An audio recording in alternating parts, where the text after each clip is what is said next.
தாக்கல் செய்து கொள்ளணும்.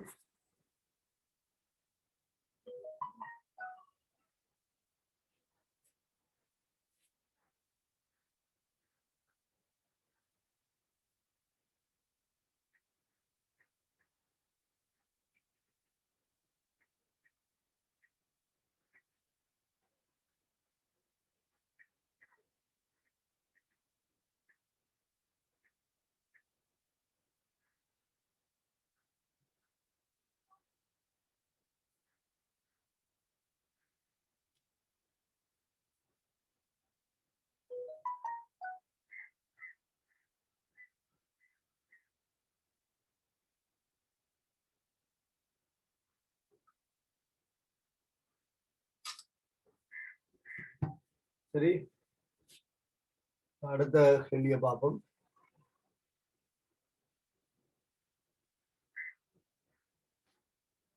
இது ஒத்த கேள்விதான்.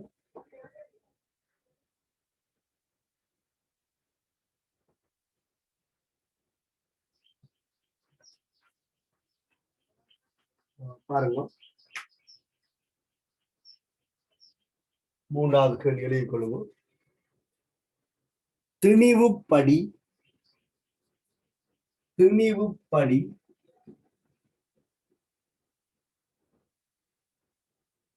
திணிவுப்படி 28 வீதம் திணிவுப்படி 28 வீதம் KOH கொண்ட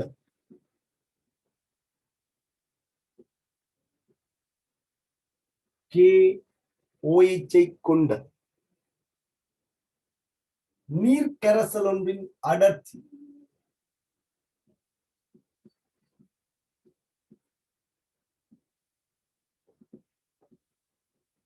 நீர்க்கரைசல் ஒன்றின் அடர்த்தி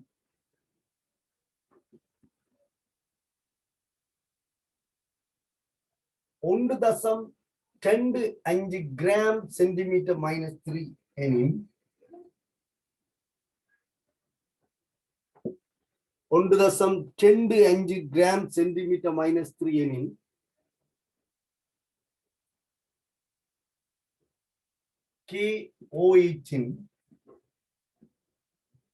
KOH மூலர் செறிவு யாது?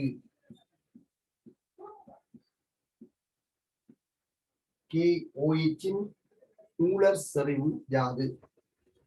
பொட்டாசியத்துக்கு 39, ஆக்சிஜன் 16, ஐதரசன் 1. KOH மூலர் செறிவு யாது?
சரியா? பாவம். இப்ப பொட்டாசியத்துக்கு 39, ஐதரசனுக்கு 1, 40, ஆக்சிஜன் 16, 56 மூலதனி. இப்ப KOH மூலதனி உங்களுக்கு தெரியும். நான் ஏற்கனவே சொன்னது போல முதல்ல நாங்கள் விடியெடுக்க பழகுவோம். C = 10 RD/m. இந்த சமன்பாட்டில் உங்களுக்கு ஒரு நன்மை என்னன்னு சொன்னால், சிக்கல் தன்மையாக கேள்வி இருந்தால், அதாவது செறிவையும் தந்து கரைசலையும் தந்துட்டு திணிவு வலிவு சதவீதத்தை அடர்த்திய கேட்கலாம். அப்ப சாதாரணமாக யோசிக்கிற மாணவர்களுக்கு அது தலைவடியாக இருக்கும். இந்த அவர்கள் ஒரு வழிக்கு தான் ஃபீட் பண்ணப்பட்டிருப்பார். அப்ப இதுல சமன்பாடுல பிரதிட்ட நடக்கும் என்றால் என்ன சமன்பாடு தானே, ஏதோ 3 தெரிஞ்சால் 4 அதை கண்டுட்டு போகலாம். ஆனா அதை கணித்தல் மூலம் செய்ய சில பேருக்கு அது குழப்பமாக இருக்கும். இதுல குழப்பம் பெறா விடையெடுத்துக்கலாம். சரி, எங்களுக்கு மற்ற வழியில விடையெடுக்க தெரியாட்டாலும் இந்த எஸ்சியோ ஸ்ட்ரக்சரோ எம்சிக்கோ இந்த சமன்பாட்டுல ஓடு விடையெடுத்துட்டு அதை பயன்படுத்தி மேற்கொண்டு ஏதாவது கேள்வி செய்கிறோம்னா அதை செய்து நாங்கள் அந்த கேள்விக்குரிய வேலையை பார்த்துக் கொள்ளலாம். ஆகவே இந்த சமன்பாடு உங்களுக்கு போய் ஞாபகத்தில் இருக்க நல்லா. அப்ப இதுல கவனிக்க வேண்டிய விஷயம், அடர்த்தி வந்து கிராம் சென்டிமீட்டர் மைனஸ்ல இருக்கும், இல்லைன்னா இந்த 10 இதுல பிரச்சனையை தரும். அப்ப 10 6/28 வீதம், அடர்த்தி வந்து 1.25 கிராம் சென்டிமீட்டர் -3. ஓகே, மூலர் தெளிவு 56. ஆகவே நீங்க சுருக்கிறீங்கன்னு சொன்னால் நேரடியாக உங்களுக்கு விட வரும். விடை 3 டெசிமீட்டர் -3 அலகில இருக்கும். என்ன அலகு மாற்றத்துக்குரிய எல்லாம் போட்டுதான் இந்த 10 வந்து நிற்கும்.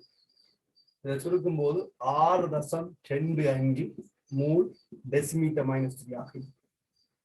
பாருங்க, மிக குறைஞ்ச நேரத்தில் இந்த கேள்விக்கான விடயங்களால அணுகக்கூடியதாக இருக்கு. சரியா? ஓகே.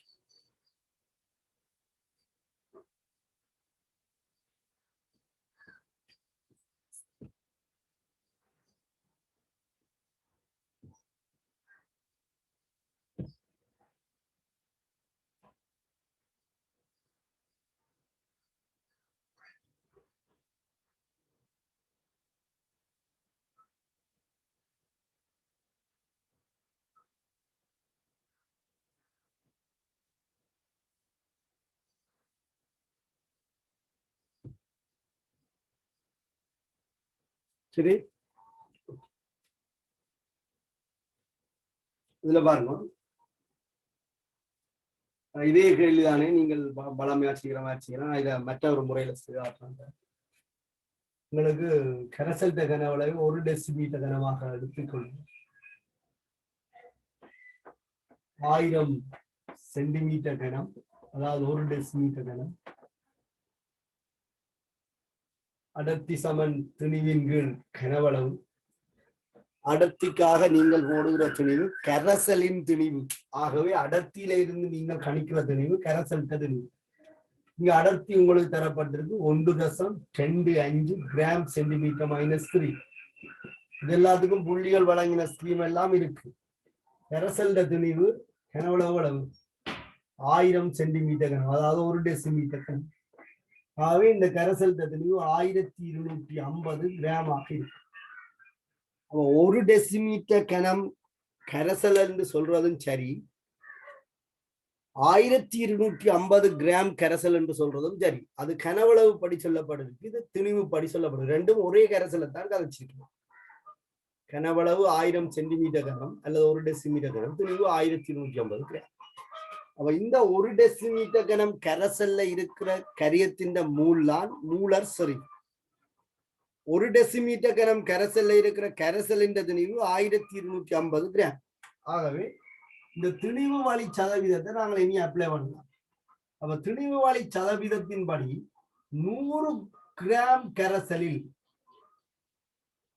கரியத்தின் திணிவு 100 கிராம் கரைசலில் கரியத்தின் திணிவு 28 கிராம் என்பதை இந்த வீதம் சொல்லி தருது. இப்ப எங்கள்கிட்ட இருக்கிற கரைசல் எத்தனை கிராம்? 1250. 1250 கிராம் கரைசலில் KOH இந்த திணி வந்து 28/100 தர 1250 கிராம். 100க்கு 28 இருக்குமெண்டா 1250 எவ்வளவு இருக்கு? நீங்க இந்த ஸ்டெப் எழுதாமல் நேரடியா இதுல கூட போடலாம். உங்களுக்கு என்ன வேணும்? கரியத்தின் மூல் வேணும். ஆகவே KOH மூலர் சரி, மூலர் திணிவை நீங்கள் காணிச்சீங்க. திணிவை இதுலதான் அந்த அடர்த்தி தர 1000 இருக்கு. அதான் இந்த 100 வெட்டுப்பட்டு. நான் போன வகுப்புல அதை பெருக்காம அப்படியே பின்னமா கொண்டு வந்து போட்டு 56 கிராம் மூல் மைனஸ். ஆகவே உங்களுக்கு இதுல மூல் வந்து இந்த பிரமாணம் 6.25 மூல் அடி. 1 டெசிமீட்டர் கனம் கரைசல்ல இருக்கிற மூல்லாம் என்ன? மூலர் சரி. ஆகவே நாங்கள் விடிய அதே பிரமாணத்தை கொடுக்க போறோம். ஒரு சென்டிமீட்டர் கணக்கு மூல் காணிச்சால் அதை ஒரு டெசிமீட்டர் கணக்குல என்ன செய்யும் கன்வெர்ட் பண்ண வேண்டி வரும்.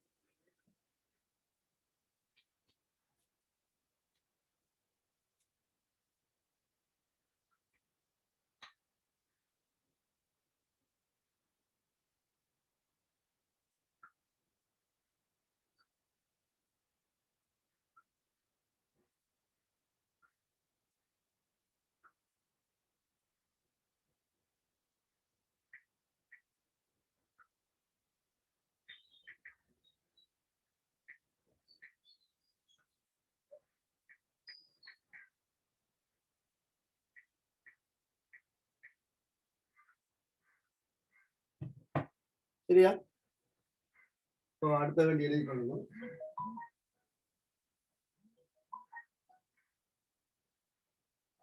திணிவு ரீதியில் திணிவு ரீதியில் திணிவு ரீதியில் 20% HNO3 கொண்ட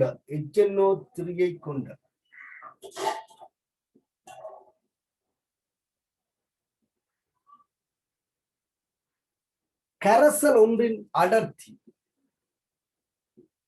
கரைசல் ஒன்றின் அடர்த்தி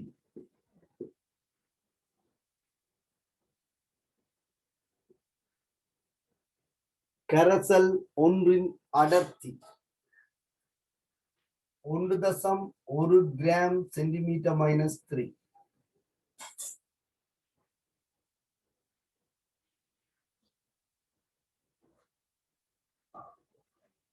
கரைசல் ஒன்றின் அடர்த்தி 1.1 கிராம் சென்டிமீட்டர் -3. சரியா? ஓகே. இப்ப கேள்வி என்னண்டா பாருங்க, தொடர்ந்து போகுது கேள்வி. 1.1 கிராம் சென்டிமீட்டர் -3. இக்கரைசலின் 10 மில்லியை இக்கரைசலின் 10 மில்லியை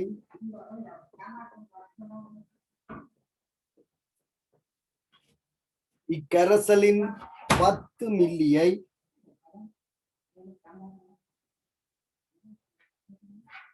இக்கரைசலின் 10 மில்லியை சரிதானே? இக்கரைசலின் 10 மில்லியை 100 மில்லிலிட்டர் வரை 100 மில்லிலிட்டர் வரை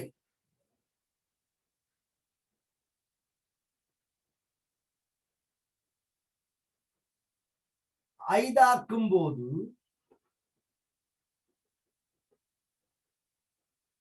100 மில்லிலிட்டர் வரை ஐதாக்கும் போது பெறப்படும் விளைவு கரைசலில் பெறப்படும் விளைவு கரைசலில் பெறப்படும் விளைவு கரைசலில் HNO3 செறிவு யாது?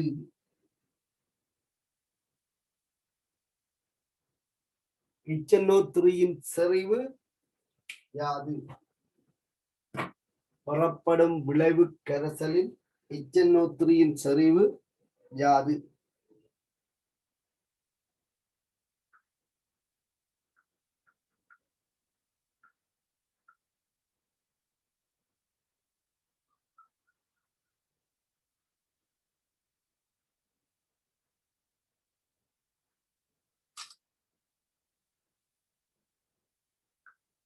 சரியா?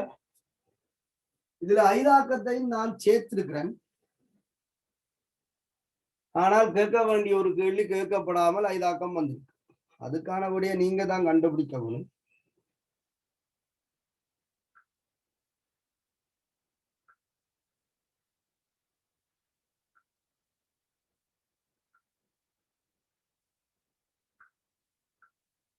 எல்லா கேள்வியும் நேரடியாக சமன்பாட்டுல பிரதிட்டு வரும்னு சொல்லக்கூடாதுதானே?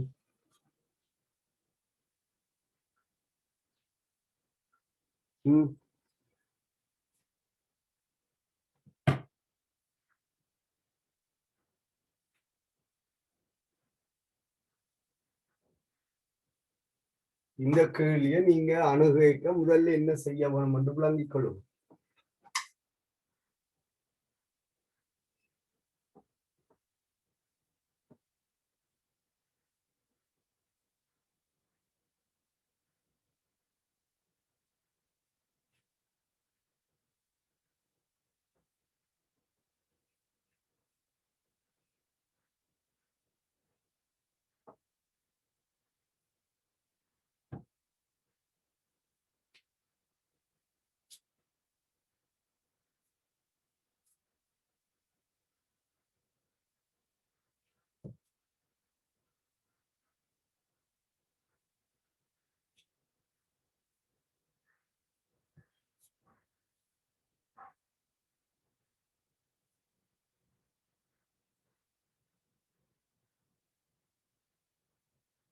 சரி, ஒருக்கா கவனிச்சு கொள்ளுங்க. இந்த கேட்ட கேள்விக்கு விட தெரிய வேணும் என்று சொன்னா எங்களுக்கு இந்த 10 மில்லி கரைசலினுடைய செறிவு தெரிய வேணுமே. 10 மில்லி கரைசலினுடைய செறிவு தெரிஞ்சால் இதை நாங்கள் 100 மில்லி ஐதாக்கைகள் அதிന്റെ புதிய செறிவு என்னவாக இருக்கும் என்று காணலாம். இங்க 2 கனவளவு தெரியும், இறுதி செறிவு கேள்வியாக இருக்குது, ஆரம்ப செறிவு தெரியாது. ஆரம்ப செறிவை கணிப்பதற்காக உங்களுக்கு ஒரு தரவு தரப்பட்டிருக்கு, அதில் துணிவு வழி சதவீதமும் அடர்த்தியும். இதுல ஐதரசனுக்கு 1, நைதரசனுக்கு 14, ஒட்சிஜனுக்கு 16/3. சரிதான். ஆகவே இதை நீங்கள் விளங்கிக் கொள்ள வேண்டும். முதலாவது தரவை பயன்படுத்தி கரைசல் செறிவை முதல் காணும், அதுக்கு பிறகு அந்த கரைசலை ஐதாக்கி புதிய செறிவு காணும். ஆகவே தரப்பட்ட இந்த கரைசலுடைய திணிவு வழி சதவீதத்தையும் தரப்பட்ட கரைசலினுடைய திணிவு வழி சதவீதத்தையும் அடர்த்தியையும் பயன்படுத்தி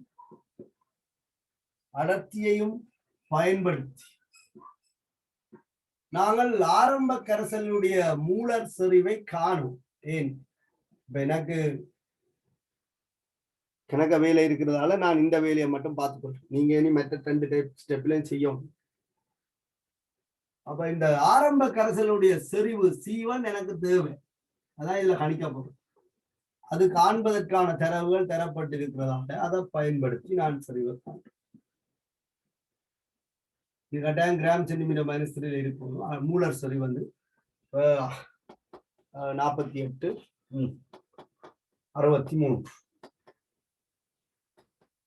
63 கிராம்.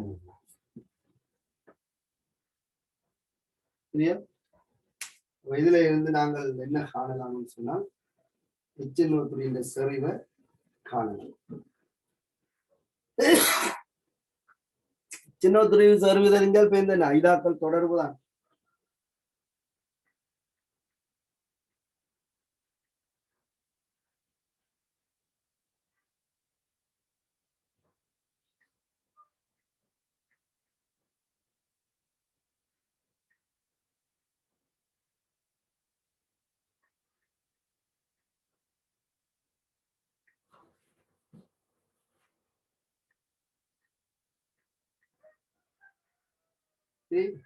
கவனித்துக் கொள்ளுங்க. இதை நாங்கள் அன்னளவாக 3.5 மூல் டெசிமீட்டர் -3 என்று குறிப்பிட்டுக் கொள்ள 3.49 மூல் டெசிமீட்டர் -3. அப்ப இப்ப இந்த ஆரம்ப கரைசல் செறிவு தெரியும். ஆரம்ப கரைசலுடைய செறிவு 3.5. இனி எங்களுக்கு ஐதாக்கல் விதிக்குரிய தொடர். ஐதாக்கத்தில் என்ன சொல்லப்பட்டிருக்கு? இந்த கரைசல்ல இருந்து ஒரு 10 மில்லி எடுக்கப்பட்டு இதுக்கு நீர் சேர்த்து 100 மில்லி கரைசல் தயாரிக்கப்பட்டிருக்குன்னு சொல்லி. அப்ப எடுக்கப்பட்ட கரைசலின் செறிவு தெரியும், கனவளவு தெரியும், இறுதி கனவளவு V2 தெரியும், இறுதி செறிவு கேட்டிருக்கு. இது சாதாரண கேள்வி. முதலாவது கேள்விக்கு விடையெடுக்காமல் 2வது கேள்வியை சாதாரண கேள்வி ஆக்கினார். ஒன்றோட ஒன்று தொடர்பட்டு தான் இருக்கு.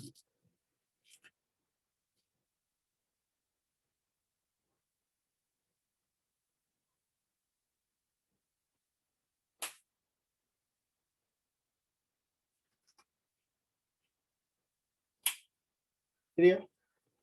ஓகே, நீங்க C1 V1 சமன் C2 V2 என்ற தொடர்புல பாவிச்சீங்கன்னு சொன்னால் ஆரம்ப கரைசலுடைய சரிவு 3.5 m, கனவளவு 10 மில்லி, இறுதி சரிவு தான் கேள்வி, இறுதி கனவளவு 100 மில்லி.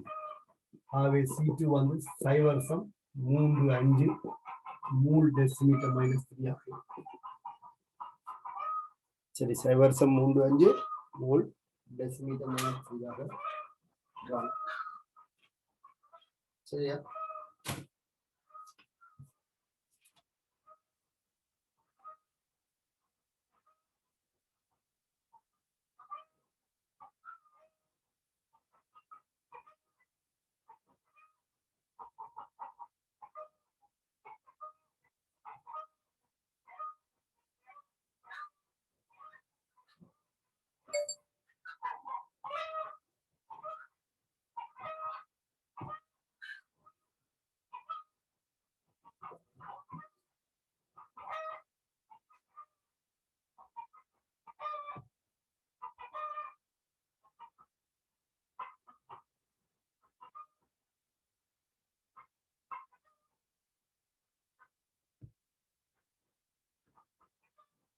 சரி, இன்னொரு கேள்வி ஒன்று இதெல்லாம் ஏற்கனவே செய்த மாதிரி கேள்விதான், நோட் பண்ணிக்கொள்ளுங்க.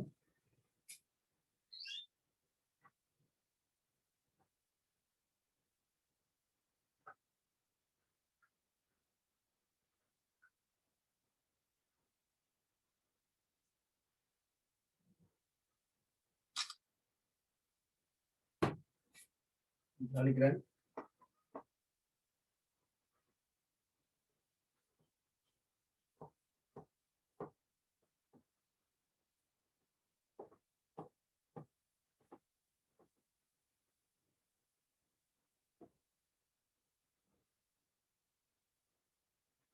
கொள்ளுங்க.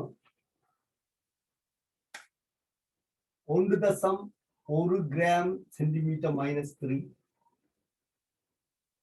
அடர்த்தியுடைய 1.1 gram centimetre minus 3 அடர்த்தியுடைய HCl கரைசலொன்றில் HCl கரைசலொன்றில் 1.1 gram centimetre minus 3 அடர்த்தியுடைய HCl கரைசலொன்றில் திணிவு படி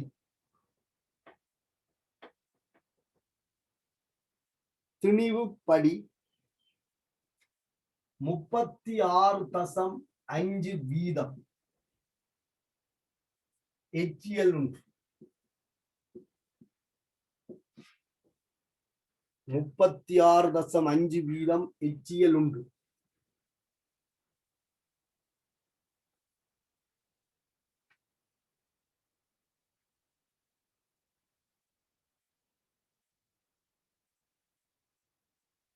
முதலாவது கேள்வி,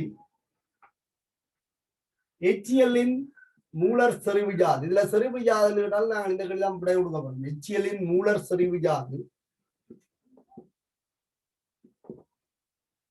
இரண்டாவது கேள்வி, தரப்பட்ட கரைசலில் இருந்து தரப்பட்ட கரைசலில் இருந்து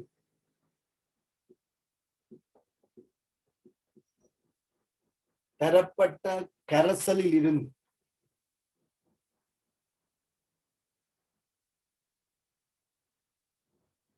தரப்பட்ட கரைசலில் இருந்து 2 மூல் decimetre minus 3 2 மூல் decimetre minus 3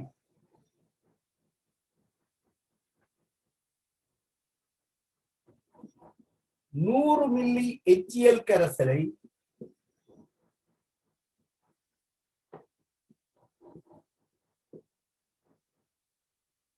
2 மூல் decimetre minus 3 100 milli HCl கரைசலை எவ்வாறு தயாரிப்பீர் என விளக்குங்கள். இவ்வாறு தயாரிப்பீர் என விளக்குக.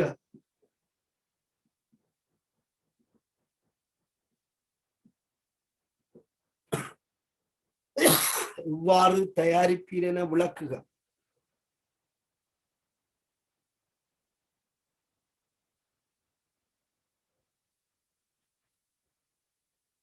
மூன்றாவது கேள்வி, மேலே தரப்பட்ட கரைசலில்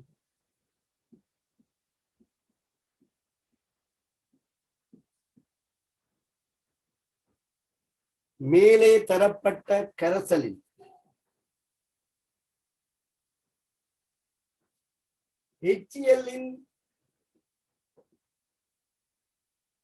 திணிவு கனவளவு அமைப்பை HCl இன் திணிவு கனவளவு அமைப்பை PPT, PPM,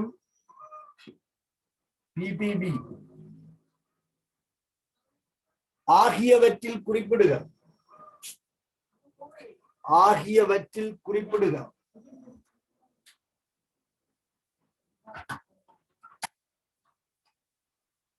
ஆகியவற்றில் குறிப்பிடுக.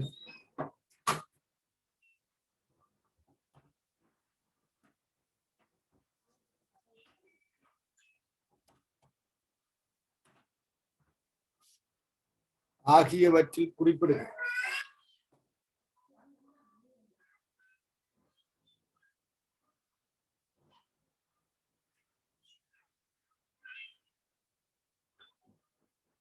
சரியா? இதோட இந்த சாப்டர் ஓவர். அடுத்து நாங்கள் படிப்பிக்க வேண்டியது உண்மையா ஹைட்ரோ கார்பன்கள். ஆனால் இந்த ஹைட்ரோ கார்பன்கள் பல காலமாக சிலபஸ்ல இல்லாத ஒரு விஷயமாக இருக்கு. ஆனாலும் சில சந்தர்ப்பங்கள்ல அது சார்ந்த அறிவை பயன்படுத்தி கேள்விகள் செய்யக்கூடிய மாதிரி வாரதால எல்லாரும் படிப்பிக்கிறாங்க. நானும் படிப்பிக்க முயற்சிக்கிறேன். சரிதானே? வளமையா படிப்பிக்கிறேன். நான் தான் 2011ஆம் ஆண்டு சிலபஸ்லயே அந்த விஷயம் அவ்வளவுக்கு மென்ஷன் பண்ணப்படையில. ஆனா 12-13 எல்லாம் வந்து தொடரும். அதே அந்த நாலேஜை அப்ளை பண்றதுக்கான கேள்விகள் இருக்கு. நாங்கள் ஒரு சின்ன விஷயத்த படிச்சுட்டு போறதால எங்களுக்கு ஒரு பிரச்சனையும் இல்லை. ஆனா நாலேஜ் வளரும். இந்த கேள்விகள் செய்யற ஐடியா கிடைக்கும். இந்த கல்குலேஷனை பொறுத்தவரையில அந்த ஐடியா எங்களுக்குள்ள வளர்க்க வேணும்னா அவுட் ஆஃப் சிலபஸ்ல எது இருந்தாலும் நாங்கள் பார்த்து கொண்டு போறது நல்ல. அந்த தர்க்க ரீதியான சிந்தனைகளை அல்லது யோசிக்கிற தொடர்புகளை அதற்காக சில கேள்விகளை நாங்கள் செய்யறது நல்ல. நான் அடுத்த வகுப்பு ஹைட்ரோ கார்பன்கள்ட்ட வேணும் கேட்கிறேன். சரிதானே? நீங்கள் இந்த கேள்வி எனக்கு ஒரு காட்சி எல்லாருமே ஒரு போட்டு கொள்ளுங்க. கேள்விக்குரிய ஆன்சரை செக் பண்ணி பார்ப்போம். சில நேரத்துல நான் அடுத்த வகுப்பு செய்ய மாட்டேன். இந்த கேள்வி ஹைட்ரோ கார்பன் கவனம் தான் செய்வேன். நீங்க போட்டு பாத்தீங்கன்னா தெரியும். சரியா?